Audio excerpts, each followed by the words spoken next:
Hello out there, I'm the oldest nerd. In No Turning Back, President Clark has dissolved the Senate, fired the Joint Chiefs, and is calling anyone that does not submit to him to be traitors of the Earth Dome government. And in doing so, it has caused some of the military to oppose the Earth, including General Haig, who is someone who is an ally of Babylon 5 and Captain Sheridan.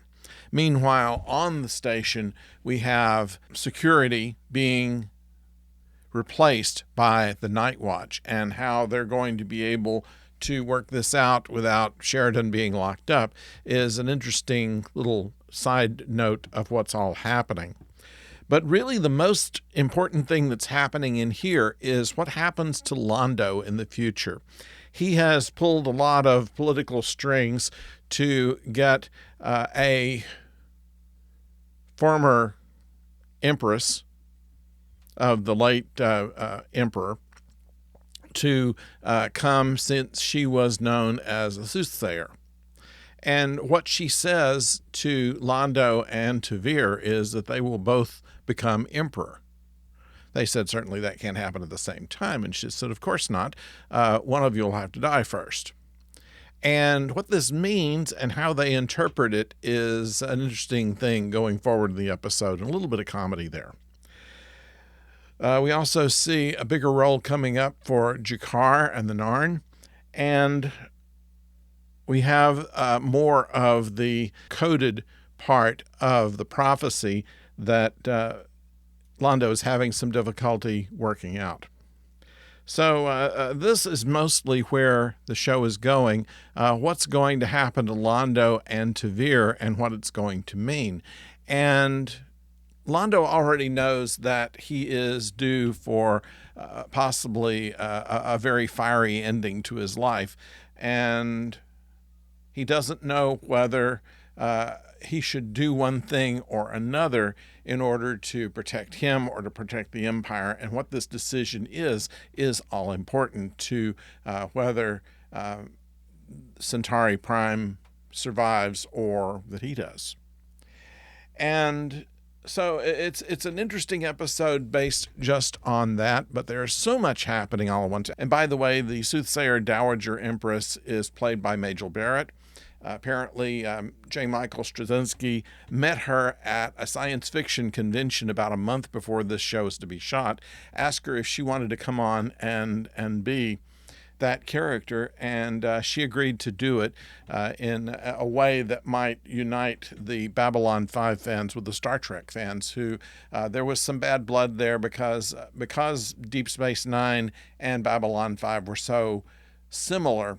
A lot of the fans were saying that one was ripped off from the other. Babylon 5 came first, and it was saying that DS9 was basically taking all of Babylon 5's premise and converting it to Star Trek. And that's still under dispute, even at this day. However, it was considered to be kind of a goodwill ambassadorship that Majel Barrett did in appearing on the show, and she performs well with this. So, of course, when Londo is hoping to carry favor with her, everything is happening. The Earth Gov is blowing up. The station is under some siege by the Night Watch, and the officers are all worried about just how they're going to handle all these things. So it is one of those general cacophony kind of things. There's a good scene where Garibaldi goes in and reads the riot act to everybody and nearly gets his head cut off for it.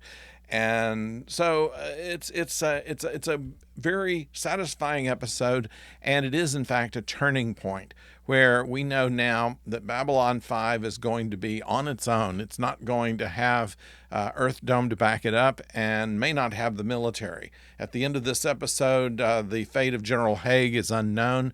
There was a battle between him and other Earth Force ships that were loyal to President Clark, so we don't know if he's going to make it to the station or not from this episode. So that's what we have in this episode. It is most gripping to watch, and on all points as to what's going to really happen to Londo and Veer, what's really going to happen to Sheridan, and what's really going to be the fate of Babylon 5 and of the Earth government. Will all of this settle itself down as Sheridan was kind of hoping that it would, when it looks like for all the world it will not? So I'd like to know what you think about it. Please put it in the comments below. And of course, if you have not subscribed yet, please do that as well. We'll be back tomorrow with a review of Deep Space Nine. And later in the week, we'll have a movie to review for you. So that's all coming up. So until then, don't go far.